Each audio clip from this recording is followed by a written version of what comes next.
One of the things, one of the way DV reacted to was back in April 24, when we were the first company to get the TrustArc Responsible AI accreditation, where we realized that usage of these tools need to be also, of course, be funded by internal policies, but also we want to display to clients, to potential clients, to users that we actually use external accreditation for that. Someone who reviews, someone who puts that promise or who puts a seal to that promise that we follow internal rules. And therefore, we got the audit and we still keep it up to date. We only very recently finished the last round. And it always provides a moment in time when you review your processes, when you review your policies, where you make sure that everything is set, all the flows are in order, everything is up to date.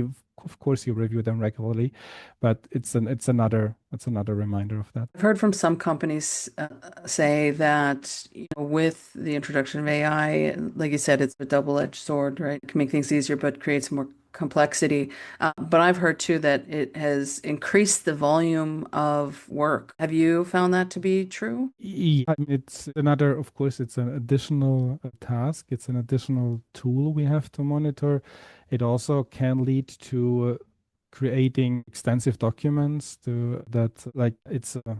you have to be mindful what you're creating, and then of course you have to still understand outputs. You have to read very carefully what you get, and that can become a longer task if the text extends in length. That's the other piece of it that I hear from folks is it creates more work, and sometimes it can shorten the work, but then there's the accuracy, right? You always have to check the outputs you're getting, right? Because that could introduce additional risk if you're not. Especially when we talk about accreditations and reviews, you have to be very careful about the details. And an AI is a great tool, but for an AI, the concept of what is a correct information and what is not is not that easy. So you have to be very mindful and don't fall into just copy and pasting information. Right. So I'm assuming it has, but has it changed the way that you also evaluate your vendors, or